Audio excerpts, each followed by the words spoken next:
All right, you guys, we are live. I'm coming in a little bit early just in case there's people that are anxious to join us. And if you are out there in listener land, hop on, say hey in the live chat. Hello. I am going to work very hard at my multitasking this evening.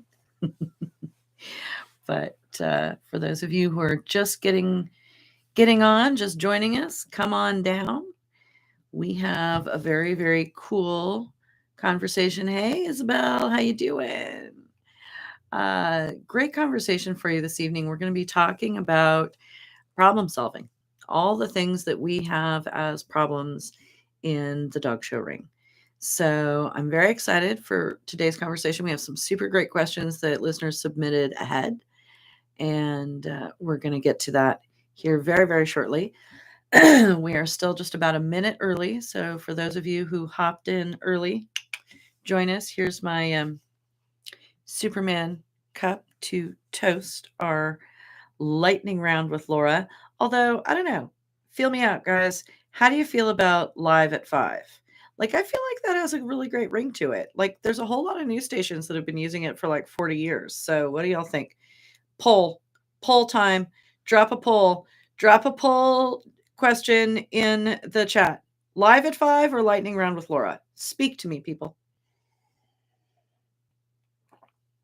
Meanwhile, Isabel, are you good? Are you good with live at 5? Because I feel like that has a lot of potential. Okay, I have a whole spiel, but I want to wait until everybody gets here before I start on my spiel, right? So, because I'm so totally talented at all of this, and you guys are so fabulous to put up with me. Last month's Facebook Live was terrifying, so we have dropped back to YouTube Live and feeling a lot happier with feeling much happier with this. Hi, Heather. Hey, Kathleen. How you doing? All right. Stephanie. Oh my God. Hey, Steph. How you doing? Okay. So I'm gonna start with the spiel because here it is, 5:01. And we're gonna have people joining us as we go along. And unlike Zoom, I don't have to click them in, so I can actually just talk to y'all. Okay, here we go. Welcome, everybody. Pure Dog Talks live podcast. We are on the lightning round with Laura. Although, for those of you who are just joining us, we're having a conversation in the live chat about changing that to live at 5 on Pure Dog Talk. So, y'all speak up, voice your opinion on that one. Speaking of that, Pure Dog Talk is the voice of purebred dogs, where your passion is our purpose. And that's really important to me. So I just need to make sure you guys know that. Check out our newest sponsors. So excited, you guys. Joining Trupanion and Embark, our two long-standing sponsors. This week, Revival Animal Health made their debut on the podcast. And next week, we have another new advertiser that's going to join us on the podcast, Breeder Cloud Pro. Anybody wants to check those out, go to the partners page on the website, puredogtalk.com. As always, there's a podcast for that, right? Tonight's topic is live conversation and discussion and condensation of some of my very earliest episodes. The audiobook, How to Stack Your Dog and Other Important Talks, came from this. This is actually going to drop as an ebook pretty soon. So again, whoop, whoop. Countless handling seminars and workshops. All of this is stuff that I've talked about in various ways in various places with various people. I have some great questions from listeners tonight. I'm super excited to dig into this. Don't forget, and this is, I think, an easy thing for people to lose track of. You can keyword search the archives of more than 500 episodes on the website, right? Just go to puredogtalk.com. There's that little magnifying glass doohickey up on the top. Type in whatever you want to know about. I can almost guarantee you there's a podcast for that. Okay. All right. Shameless plug quickly. Listeners here, you guys are getting a little insider information. This is all going up live on the main page tomorrow. The 2022 Pure Dog Talk Patrons Retreat and workshops are check mark set. Plan on it May 30th to June 3rd. Okay, it's midweek. It's what I could do. It's a long story. Work with me here, people. In the Chain of Lakes area, just northwest outside of Chicago, in the suburbs, in the forest preserves, that area. Details and sign up registration opportunities are on the website once again. If you aren't a patron, get on it, guys. As little as $5 a month, you get a monthly Gab Fest during our After Dark in the private Pure Dog Talk patrons group. And might I remind you, free entry to these sorts of live events. So I'm going to put the link here in the chat to the retreat on the website. You guys can go check that out. And meanwhile, we've got some questions that are from our listeners to start with. Now, if you guys have more questions than this, put them in the live chat. That's what that's there for. But in the meantime, I'm going to start with these questions that listeners had sent in ahead of time. All right, Renee Owens. And she writes, I say Renee, I don't know that. Renee Owens writes, I'm trying to get his, I assume the dog's, grand championship on my 4-year-old Boston Terrier. But he has this new thing where on the go round, he pulls very hard toward the center of the ring and starts to gallop. He got his championship at 19 months, was put away to grow some muscle, got 2 best in specialty show wins, and then COVID. Any ideas? He doesn't do it in class. He is not stupid. I need an in the ring strategy. Okay, so Renee and anybody else that may have, hey Bethany, your question is coming up, girl. Good that you could make it. Okay, Renee. So here's the thing. Dog's now 4 years old, been off or pretty much off, right, for a couple of years, and is super jacked up. Probably you're a little jacked up when you're in the ring. That makes a difference. And I say this all the time. Our dogs don't communicate with us or we don't communicate with them with our words. Words are right? Was Peanuts the teacher in the Peanuts show, right? That's all dogs hear. What they hear is our tone of voice, our body language, and our energy, right? So like our nervous energy or our negative energy or our very positive energy, or most importantly, our Zen energy. Okay. This hand signal to my kids that worked for me meant just cool it. Just go inside yourself. In through the nose, out through the mouth. Take a deep breath. Focus on your dog. Work on your watch me command. Work on all of those things so that your dog is centered on you and focused on what you're doing. And that I cannot emphasize enough how important that is. All right, Renee. And the other thing that I have as a particular favorite sort of go-to move, if you will, in the ring with a dog that either wants to chase the other dogs, wants to get jacked up, wants to run, wants to be a ding dong, whatever it is, whatever excitement they have going at that moment. Usually you've got a lineup of dogs, right? Your best of breed, you got a whole bunch of dogs, a whole bunch of specials in the ring, whatever it is, and they all start to move. And instead of standing there facing the back end of those dogs as they start to run away from me, and the dog facing them as they're running away from them, I turn the dog. I put him fully, can you see my arm? Perpendicular to that line of dogs running away. I keep him completely focused on me and on a watch me until it is our time to go. And then we go. We give the dog in front of us 3 full strides before I start. And then we go. And then the dog is going to be more collected, more together.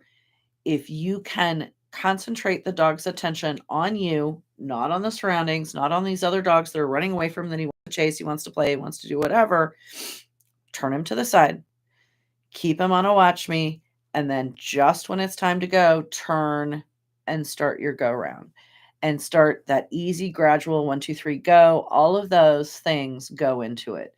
The judge is not going to be as interested in seeing your dog be nose to tail, nose to tail, nose to tail, nose to tail going around the ring as they are going to be seeing your dog move correctly, move collectedly, and your entire job in the ring is to show your dog to its very best advantage.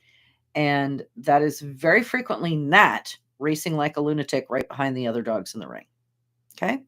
So that is my suggestion for Renee on the dog who gets very excited, pulls to the center of the ring, does all of those things. That is my in-ring strategy for that particular type of behavior, Renee. Okay. Carissa Nielsen had another great question. She said, I have a very young English cocker, 4.5 months old, and my very first show dog. Yay!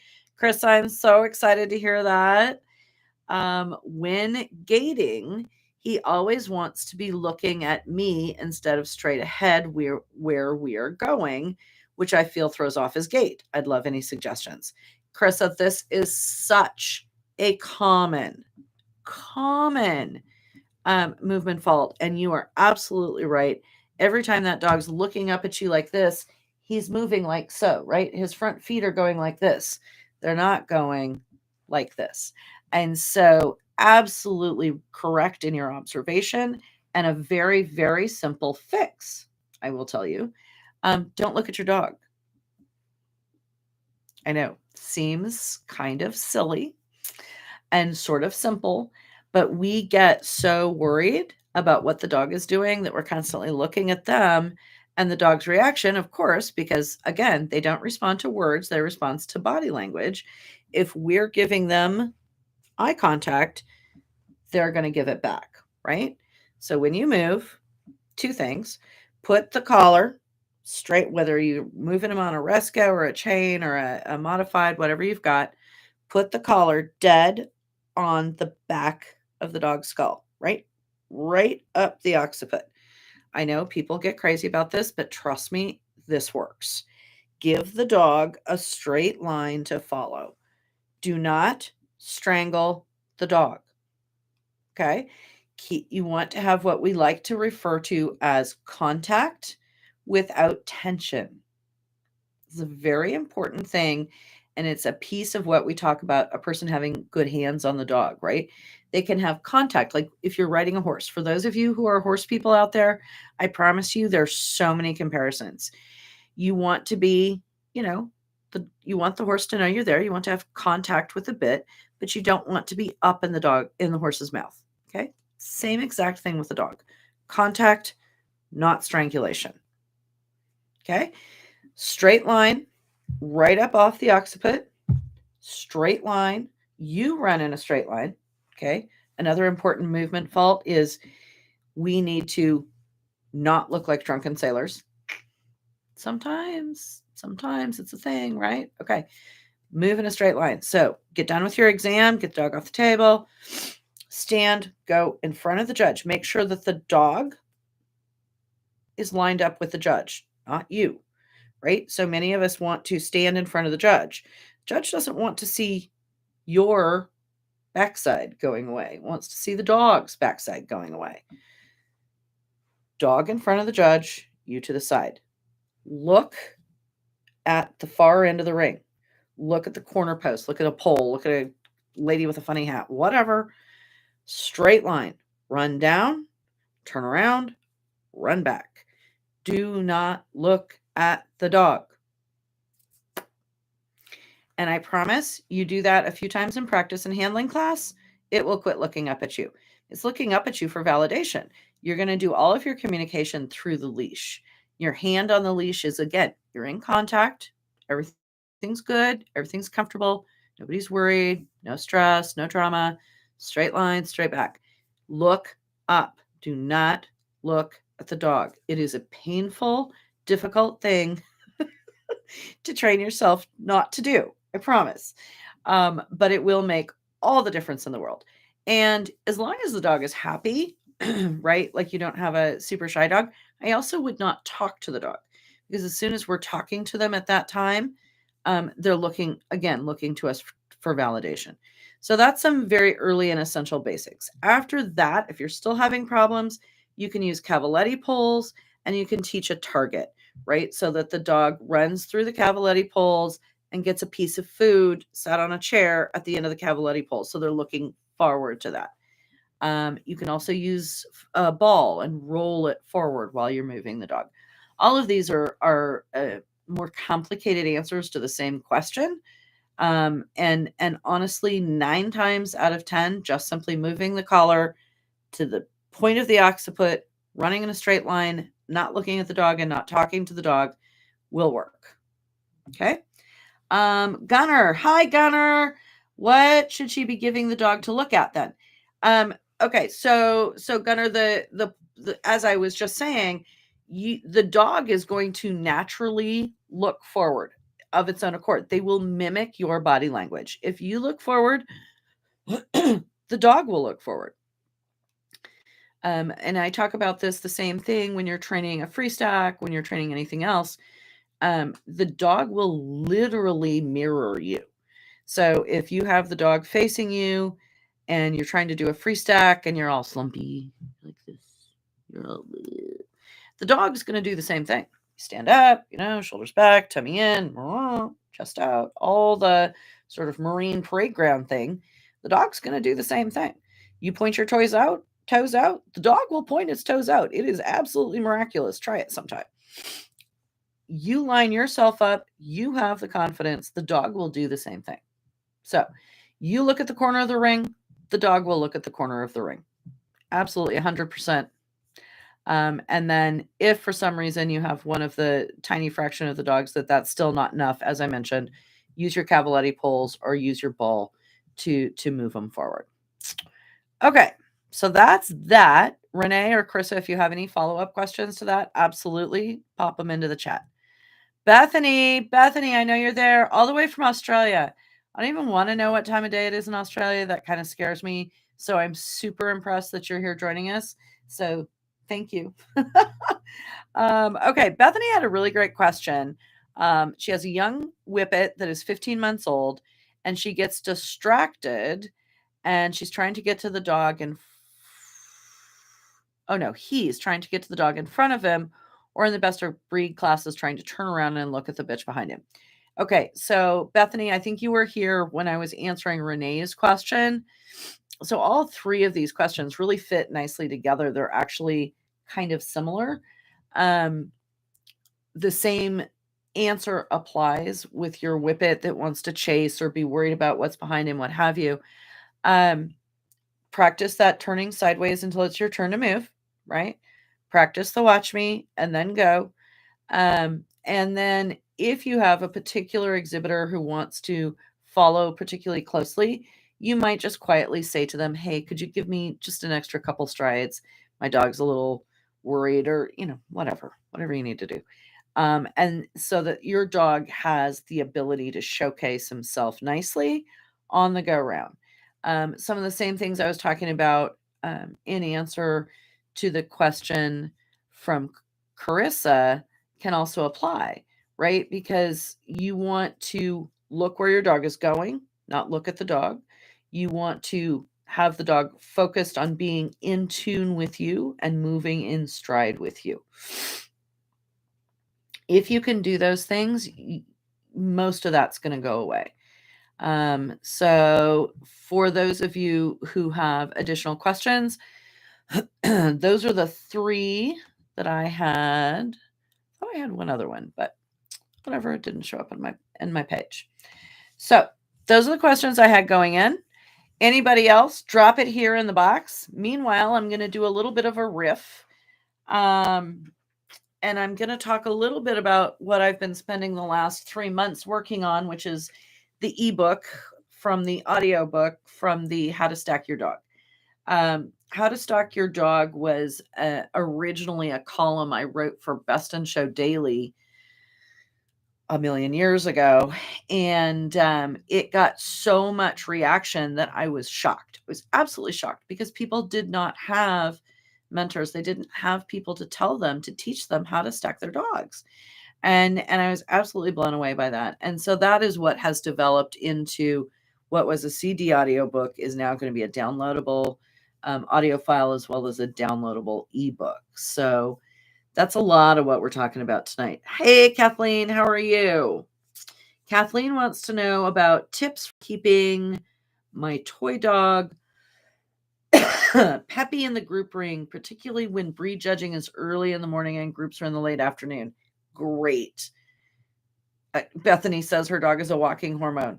Well, we'll get to that in a minute, Bethany. Let me finish with Kathleen. Sorry, my throat is really dry tonight. So, Kathleen, here is my suggestion for toy breeds. And I know you have, if I remember correctly, Japanese chin. And any of these smaller toy breeds tend to get almost hypoglycemic in a long day. And so you show in the breed, you win the breed, and that's 8 o'clock in the morning, and you're not going in the group ring until 4 o'clock in the afternoon. So put the dog away, put it in its dog crate in the setup, give it a toy, put it in the X pen, let it chill, right? Give it a little bit of lunch, right? So some people don't feed before they show in the morning. I'm one of those people. Make sure that it has food after that. That hypoglycemia can really, really, really weigh down on those small 5-10 pound dogs. Okay. Try a little bee pollen or bee vitamin. Just I am not a fan of NutriCal and some of these other things that are just quick pick-me-ups, and particularly in the toy breeds, the hypoglycemic crash and burn of spike and fall. I just really don't like it. So bee pollen is a really good one. And just chilling out, right? Like in their pen, playing with a toy, having a nap in their fluffy bed, whatever it is that is that dog's particular happy place, let them have that. Make sure they've had a good potty, make sure they've had a good nap, make sure they've had a good lunch, and then it's like a whole new game all over again. The biggest thing I would not do is leave them sitting on the table for hours and hours and hours and hours on end. Chen do not have such extensive grooming regimens that you can't do it in 15 minutes before the group ring, right? Dog is clean. Maybe you wipe up a little pee from when he went outside and you're done. And so I really think it's important that those dogs get a lot of rest and a good snack and a little bit of running around exercise, and then they're fresh and ready to go later in the day. I think the very worst thing you can do is drag them around, push them around, put them on the table, leave them on the table, do all of those things that I see too often. And they're just detrimental. That poor dog is exhausted. I'm exhausted just thinking about it. So if you want to take a nap, your dog wants to take a nap. That's always a great plan. So anyway, let me know if that kind of rings a bell, Kathleen. Bethany, walking hormones. Okay, this is actually a thing that you can work on. Remember that teenage boy dogs are teenage boy dogs, just like teenage boys are teenage boys in much the same way. Teenage male anything thinks lower than with their brain. Just gonna leave it there. And when those dogs are all jacked up like that, it's hard to get them to concentrate. So one of the things that you can do is actually kind of take away some of their ability to smell some of their environments. The old time dog handlers used menthol, right? Like Vicks, like the thing you put on your throat when you have a cold. That's kind of mean to a dog that has so many smelling receptors, although I'm not going to lie, I've done it. I actually like and have used and had really great success with vanilla, just like pure vanilla extract on a cotton ball, swipe it under their nose, and all of a sudden, all those girl hormones aren't nearly as exciting because the sense of smell is a little bit deadened without destroying it entirely long term. So there's that. Tiny tip of the day. Okay, yes, bee pollen is one of my favorites, Kathleen. It's a longer acting, less glycemic index kind of thing. And I think just is a better overall supplement during the course of the dog show weekend. You know, give them a little bit with their lunch sort of thing. Um, okay, anybody else drop something in the chat there. Meanwhile, I want to talk about a couple things. When we talk about having a challenge in the ring, there's kind of like categories, right? So a dog that pulls away from the judge is one category. Moving with their dog is apparently today's category. And pacing, so like they're moving wrong. So since we're on the moving category, seems to be what everybody started with. Um, Pacing is a thing that we see in a lot of breeds, particularly large breeds, any of the more square breeds, very, very common. It is somewhat structured. It is somewhat lazy, to be honest with you. It is not proper movement for the show ring, so we avoid it. We don't want the judge to see us pacing. The judge is going to yell at you if your dog paces. Hopefully, they'll yell nicely, but I'm saying. So we are going to talk a little bit about how you can avoid that, number one, and how you can fix it, number two, if it happens. So to avoid it ever happening, we need to start training our dogs on leash when they're baby puppies, right? Like I talk about this all the time. Like you have to do this all the time. This isn't something that you yank your dog off the couch and run into the show ring and think they're going to be big winners. I mean, it's just not going to happen, guys. So be realistic. Know that you have to put the work in and put the work in. And if you don't put the work in, don't complain when you get beat. That's all I ask. Start with your baby puppies just on a kennel lead. Teach them to walk on a loose leash. Loose leash is always a challenge. And as they learn to do that, as you've got them on this little soft kennel lead and they're going the wrong way and you turn the other direction and say, puppy, puppy, puppy, puppy, and they come running to you and pretty soon they just kind of stay with you. That loose leash walking is so critical to training the dog later to move. The idea of going in circles and instead of, just being really rigid, it has to do this and it has to do that and it can't do the other thing. We're very loose and we're very free and very open with these baby puppies as we get started with this. The basic idea is they have to stay with you. Okay. And then you kind of can graduate from there.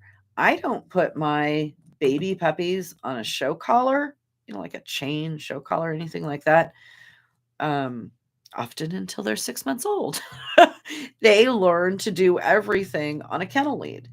And they learn to free stack without a leash at all. And they learn to hand stack either on the table or on the ground for a piece of food or before they go in their crate or what have you. So those sorts of early foundational building blocks are so, so, so important. And I think one of the things that in today's society, too many of us lose track of is that these are dogs. They are not for children. They're dogs. There are comparisons between raising a puppy and raising a child, but they're dogs. They need boundaries, they need guidance, they need direction, and they need someone to be in charge of their universe. Because if you're not in charge of their universe, they're going to decide they're in charge of their universe. And that is rarely in any breed going to be a good idea. And in some of the the big, strong, working and tougher sporting breeds and things like that, it can really be dangerous. So really start with dogs, giving them guidance, giving them boundaries, giving them direction, building them up, helping them understand nothing is worrisome. You got them. No problem. I got you. Right? I got your 6, babe. And if they understand that, everything is going to go a lot better and a lot smoother all the way along. So, with your movement, start on the loose leash walking. If they, as you go along, if you're finding that they want to forge ahead or they want to lunge or they want to do some of these other things, teaching them to respect the leash pressure is so important. And it's just a simple tap, right? You tap the leash and you go the other way. You can do it with a slip collar, you can do it with a kennel lead, you can do it in almost any way.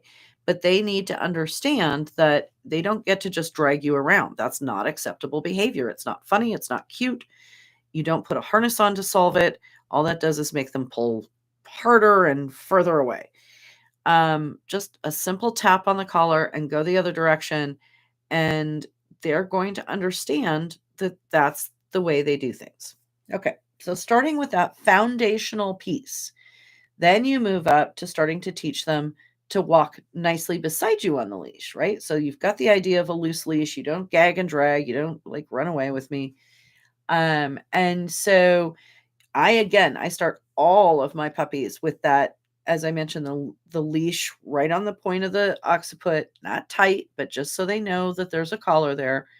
And we just go in a straight line. And you have to walk before you can run. And I think this is something that's so important. Everybody wants to start running. No, no, no, no, no, no, no, no, no. Everybody has to walk before they can run. So walk down and back. Just walk. Just walk.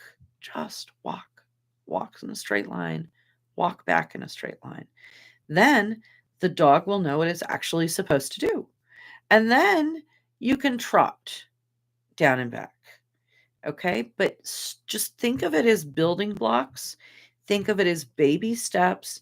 Think of it as setting your dog up for success.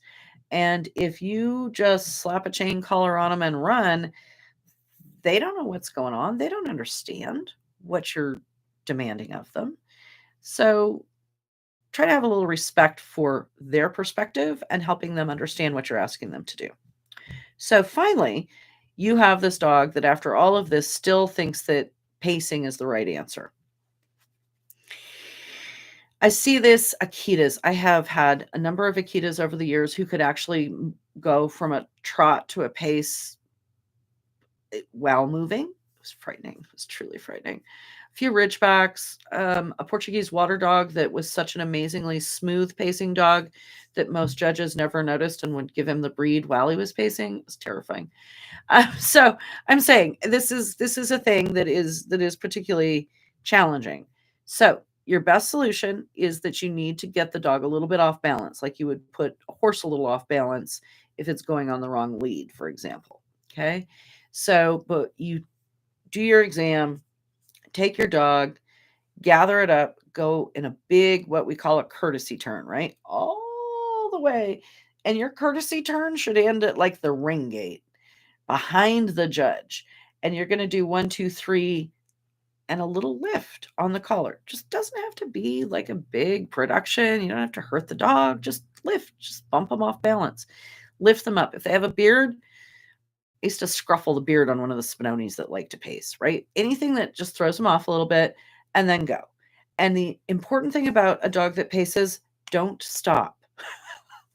Like seriously, you have to keep moving. So you're on your down and back. And in most cases, I say go to the end of the down, stop, turn around, look where you're going, go back. No, down, back. Don't stop. Because once the dog is actually moving properly at a trot, it's much easier to keep him moving properly at a trot than it is to start him and have him pop out of a pace. Generally speaking, speed is a big part of it. Practice, have a friend watch you, videotape it, know what a pace feels like on the leash and what it looks like on the camera. All right. Remember, a pace is when you take the left front and the left rear forward together, and then you take the right front and the right rear forward together versus what they're supposed to do, which is the left front and the right rear together underneath the dog to balance them, and then the right front and the left rear. Same thing. Okay. So that's a primer on pacing. Amanda, hello. Amanda DePrenz. Suggestions for making the table a happier place for my pug bitch. Oh, honey, we can be sistas. I have that pug bitch. Current tactic: uber short sessions with glorious treats and praise, liverwurst steak, etc. Result: sad tail, won't let me stack, roaching. Okay, trust me when I tell you I feel your pain. May I introduce you to Kiss, the pug dog, who's terrible. Terrible. The thing that I have found with many of the table breeds that I have shown over the years, pugs not no different than anybody else. The same work that we do to teach them a free stack on the ground, right? Like walk up and then walk into the stack, all of those things that we do to teach them a big dog or to teach a dog to free stack on the ground, we can do the same thing with our table dogs. We are so insistent that we have to pick them up and plop them down and they're going to just be fine. And a lot of dogs are horrified by that. They're like, I don't need you. I got this. I can do this just fine. Right? So I have found many of those dogs, if you put them on the table at the very, very back of the table, pray for one of those big exam tables, right? Put them on the table at the very back and walk them up like you're free stacking them. Walk them towards you, stand in front of them, and they come like they're doing a free stack on the table. And then at the very last minute, you whip around and maybe fix a foot and do your presentation for the judge. That will solve a lot of them. Not all of them, but a lot of them. My general go-to for most of these guys is to see what happens if I let them do it themselves. And honestly, it is shocking how much difference it makes.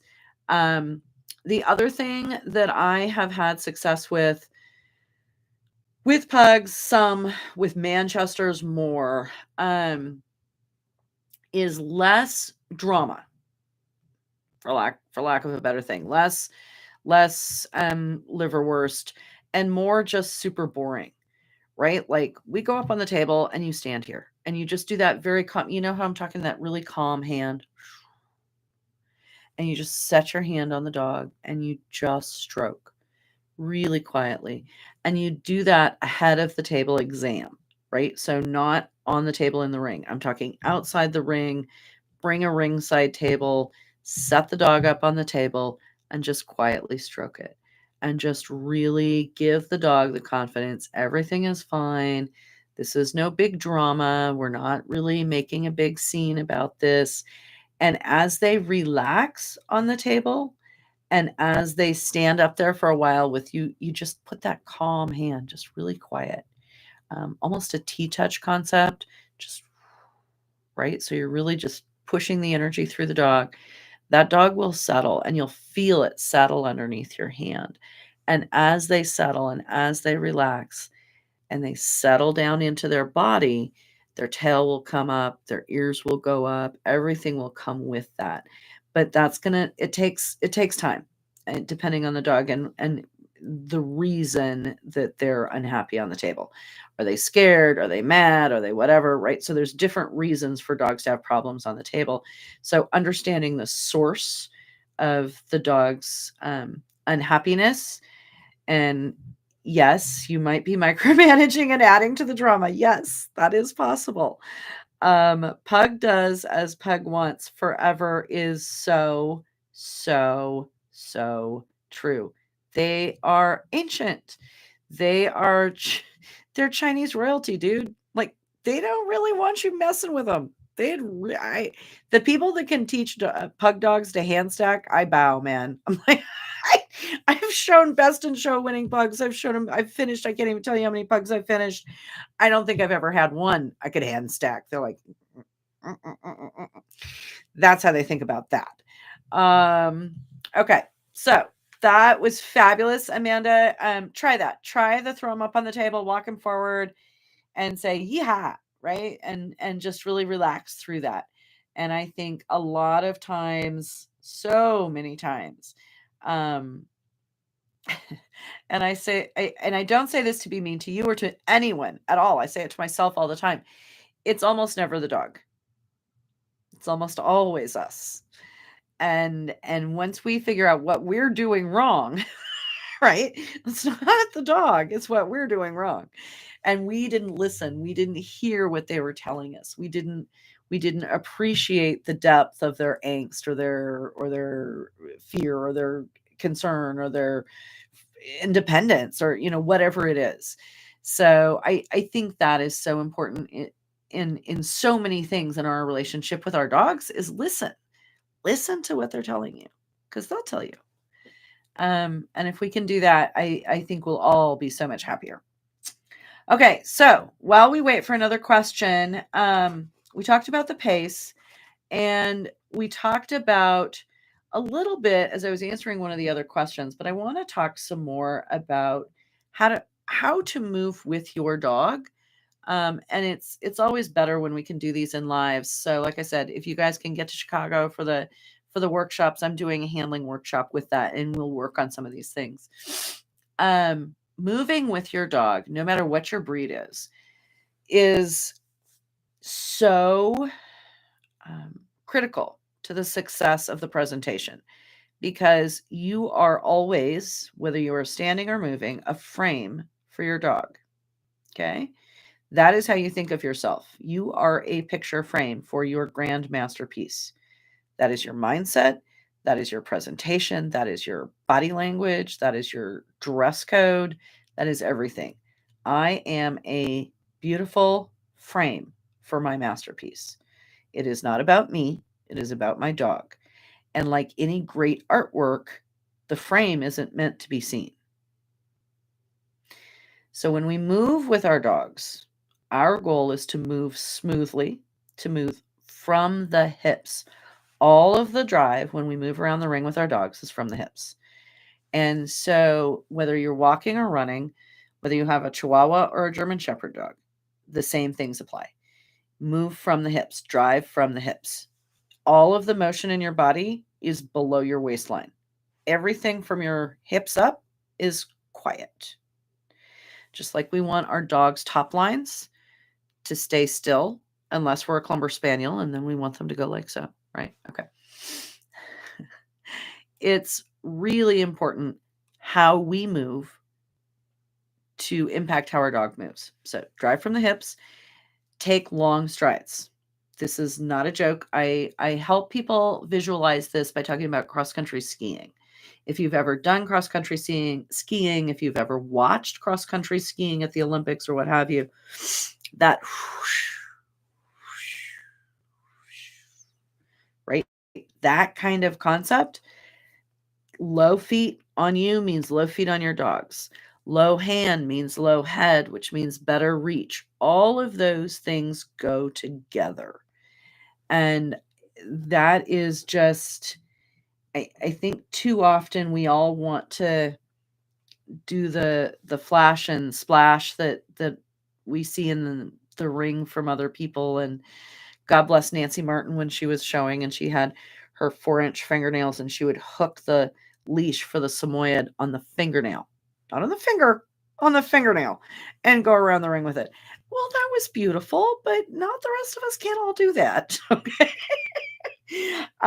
Yes, Bethany, y'all find me the ticket, fly me down to Australia. I am down. I'm so all about it.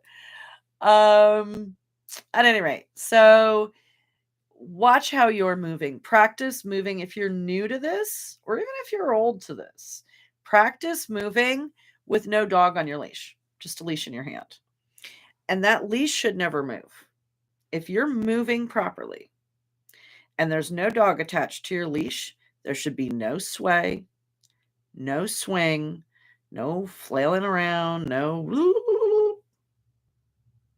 It's sort of like when they talk to the models about walking with a glass of water on your head or a book on your head or whatever. It's the same basic concept. It's that concept of sheer core control.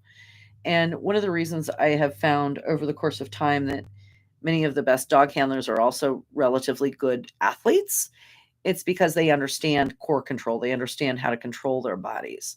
And those of us who are kind of not athletes have learned how to do that particular component. And so that's very important, right? Move from the hips, upper body still, left hand holding the leash still, attached at rib hip height, right? Right hand swings, left hand doesn't. It's like grab your head and pat your tummy, all that stuff. Those are incredibly important things.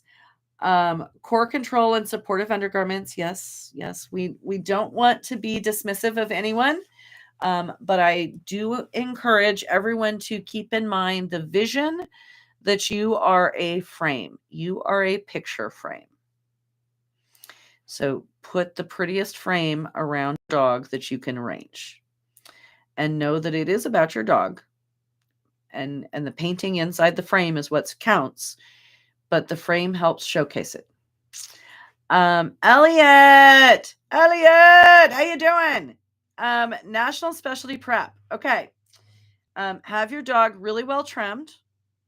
Have your outfits put together that you know what you're going to wear. Be sure that you have a packing list. Be sure that your packing list has extras of everything. I am an overpacker. Anyone who has ever met me will tell you I'm a horrendous overpacker, but I'm rarely unprepared. Most important thing you need is your dog, right? You can buy everything else, but you need your dog. What else would you like to prepare for the national? You should know who you're showing to. You should know the classes you're showing in. Sorry, we're having a power surge and I'm going to open my door. Hold, please. Yeah. Okay. Know the judge that you're showing to. Know what their preferred type of dog is. Know what class you're showing in. Know what your competition looks like if you can. Study the catalog when you get there. Watch the classes ahead of you. Make sure you know what the whole entire McGillicuddy is. Go to all the meals, buy things at the banquet, at the auction, do all the stuff. National specialties they really are magic. And it is where I have learned pretty much everything I know about most of my breeds. I have been to many, many, many, many, many, many, many national specialties and all of the breeds in which I am most well versed. And they have been incredible learning opportunities. So take advantage of it. Go talk to people, meet everybody. Don't be shy. Elliot, I'm pretty sure you've got that nailed. So what else? What else do you want to know, Elliot? Melissa, welcome. How are you? Okay. Melissa says she's seen many juniors swing their right hands as they run. Is that proper? It seems almost fake to a point. Okay. So, Melissa, what you're talking about is what I refer to, and not in glowing terms, as the junior lean, where they go like this. Yeah, it makes me crazy. Please don't ever do that in my juniors ring. But what I encourage people to do is your left hand is still with the leash. Your right hand is kind of at your side. It's not out here flailing like a broken duck wing, right? It's right here. And it's like you're going for a jog or a walk. If you're in a walking breed, if you have a Chihuahua, you're not running, you're just walking. Whatever your arm would normally do at that pace, your right arm should do that. Your left arm should not. And I will never forget one of the gals in one of my handling classes. She had border collies. She could not do that. She was a runner, and for love nor money could she make that left hand be still. God love her. I mean, she just couldn't do it. So it isn't fake, and you want to make sure that it looks natural. That's a big part of you're absolutely right in what you're seeing, Melissa. And so make sure that you are really aiming for that natural framing, that natural presentation that would be the natural position of your right hand whenever you were walking or running. Elliot, it is exciting. It is not terrifying. Nationals, go back and listen. Elliot, if you haven't heard it, go back to a keyword search on the website for Eileen Hackett's interview on Pure Dog Talk. She talks about national specialties and why they are mentor magic. And they are. They absolutely are. You will never see that many dogs from such a wide variety of places, wide variety of breeders in the same place. Talk to more than one person. Talk to everyone you can find. Talk to new people. Talk to old people. Don't try not to get in a camp, right? I assume your breeder's going to be there. If not, take Brad Dad and go do the things, right? Do all the things. That's what I would say. If your first national specialty, you should soak up all of the things that you can possibly do. I am sorry, you guys. Really having a dry throat night. Okay, next, while we're waiting for our next question, we've got about 10 more minutes, you guys. So I'm going to do just me and Brad Dad. All right, that's good. You and Brad Dad have a blast. I wish I could be a fly on the wall. You will have so much fun. I will send you a message about some people that you should talk to. And for everybody who's listening that doesn't know Elliot Wenzel, Elliot is an incredible young man who has an eidetic memory, I'm pretty sure. And he is the Westminster Kennel Club trivia guru of all time. And prompted as such by all the Westminster Kennel Club people. He is also a patron on Pure Dog Talk. And so this is one of the things you get for being a patron is easy access to Auntie Laura. Heather, how you doing? I really hope you're feeling better. Great new friends at Nationals. Hope to go this year. You'll have a great time. Yes, all those things. I have. So I'm. I had such a belly laugh the other day. So two of my breeds nationals are on the West Coast this year. The Spinoni National is in May, and I will be showing a couple dogs of mine at the Spinoni National. And then the Wirehair Pointer National is in Washington in end of September. And I won't be showing anything, but a number of my dogs will be there, or dogs that I bred technically. None of my dogs can be there because I'm judging at the show afterwards. Anyway, so I am so excited about the Spinoni National. Many of you know Stacy Belt, who's the co-breeder on the Spinonis that I work with, formerly my client, etc. She is banned from the dog show ring. She's the worst student I've ever had. And so God love her. She knows this. And so she always wants to have something to show, and we always tell her no. And so we decided this year that she and Claire Wish, who is the owner on the number one Spinoni right now that Stacy bred, are going to do brace. And Stacy's going to take the white brace, and Claire's going to take the brown brace. And there's going to be Spinoni brace competition between Claire and Stacy, who never go in the show ring. And it's going to be fabulous. So those kinds of moments you absolutely, yes, they are doing brace. Yes. Stacy is doing brace with, I think she's doing brace with Adele and Fizz maybe. And I believe that Claire's going to do brace with Josie and Lark. In other words, hashtag not Josie. At any rate, so these are the kind of fun things that happen at nationals. The Wirehair Pointer National in 2000, I think it was, in Bend. Sweepstakes was being judged by a longtime breeder, and I had just gotten my first pygmy goat delivered by another Wirehair person, and I took it in the ring and showed her my Wirehair pygmy goat. I mean, these are the kinds of things that just nationals are.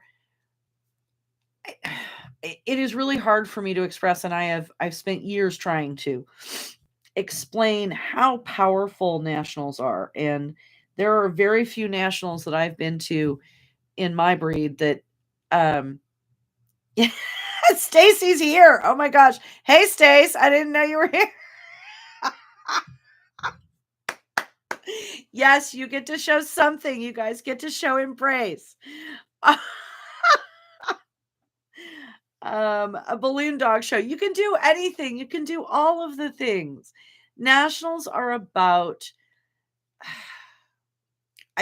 my national in any breed has been my vacation more years than I can count. At 54, I would say 40 of those years have been spent having a vacation at a national.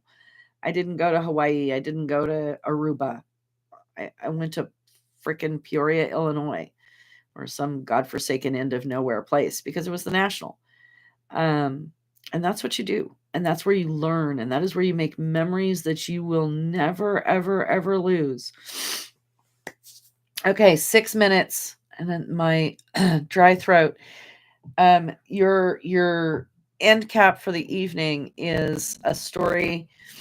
Oh, there's so many stories. I can't even begin to tell you which story. Oh, okay, good. Thank God. Amanda saved me from having to come up with a story for you guys. Thank you, Amanda. The amount of time to look at the dog versus the judge. I've been told I don't look at the judge enough. I worry about looking creepy. Good. Tips for good balance, key times to watch the judge. Oh my God, this is such an amazing question. You win the gold star of the day. So I like to talk about ring awareness. Not so much staring at the judge. Okay. So you make eye contact with the judge. When you walk in the ring, they check your armband number. You make eye contact. Here's my armband number. Then they come to examine your dog. They come up to the dog, make eye contact, right? You don't have to say anything. You don't have to have a chitty chatty conversation. Just make eye contact, human conversation, human eye contact. They will ask you to go down and back, say, yes, ma'am, or thank you, sir, or whatever. Some small connection right there. Come back from your down and back, make eye contact to see, are they satisfied with the picture that you're presenting, what have you? And they'll tell you to go around once again. Thank you, ma'am. Yes, sir. What have you? Then, so you've done your exam, you've come in, you've done your exam, you've done your down and back, you're in line, and now the judge is coming down the line, right? They've looked at all the dogs, blah, blah, blah, in the class and the breed, whatever. And they're coming down the line and they're looking at, usually they're going to come like so, right? The line is, and they're looking at the expression. Make sure you make eye contact with the judge then too. Even if they're standing clear across the ring and looking at a profile, make an effort to make eye contact then. So those are your key points for eye contact. The rest of the time, pay attention. When you're in the ring, you don't have to stare at the judge or anybody else, but have peripheral vision and use it. Know what's going on. Know that the dog in front of you is about to blow up. Know that the dog behind you is having a lunging, gagging fit. Know that the judge watches every dog all the way around and that you should free stack at the end of your go round. Know those things by paying attention, right, to what's going on in the ring. And that is ring awareness more than eye contact with the judge. So those two separate things. Okay. Beautiful, beautiful question, Amanda. Stacy, the national is about exhibiting the best of your breeding. And sometimes us breeders need help. We get to compete against dogs we never see and critique our own fallacies. And you go stud dog shopping and you see what families are producing what and how yours stack up against that. Situational awareness. Yes, that's a great way of thinking about it, Stacy. Beaming like you're like an idiot at your dog is fine, but make eye contact. They're people. Here's what I'm going to tell you. I'm a dog show judge. None of us was ever hatched from an egg. We're all people. We all put on our pants one leg at a time, blah, blah, blah, all that stuff, right? They're people. Make eye contact with them. They won't bite you. I tell people in my ring, they're all nervous. I'm like, I haven't bitten anybody in a week, 2 weeks. Yeah, it'll be all right. Okay. Keep that in mind. Absolutely. Proper times for loose lead versus tight lead. Okay, so loose lead typically is on your go round. If your dog will gait properly ahead of you, Elliot, let him go. Let him go to the leash. Let him go a little bit ahead of you. That's completely fine. If your dog can manage that. If it can't, don't do it. Don't set yourself up for failure.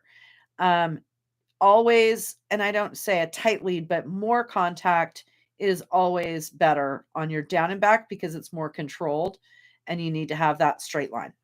Okay. Okay, you guys, This has been awesome. It's been a fabulous hour. Thank God for YouTube versus Facebook.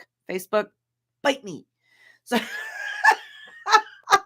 but here's what I need, you guys. I did Facebook Live because we couldn't get a lot of traction. We weren't getting a ton of people. I had more people on the Facebook Live that crapped out 4 times than I have on the YouTube Live. And so this is my problem, trying to, get consistency of the product versus traction with the community. So help me out. Everybody that's here, do me a giant favor because I helped you, you helped me, right? That's the deal. Okay. Share this stuff. Share it with your friends. Go find this link to this YouTube and share it out and say, watch for it next month. First Tuesday of every month. We might be going to live at 5 instead of lightning round, but something like that. I'd really love for more people to be able to see these. So absolutely share this, share the love. I share the love with you guys. Thank you, thank you, thank you, everybody, for joining us. Fabulous questions. Awesome, Amanda. Thank you so much. And I'm really glad everybody could join us. I always have so much fun. These are great. And this is, like I said, a live podcast is something I've been wanting to do forever. So I'm really, really excited that we got to do this. So thanks, guys. Thanks for coming.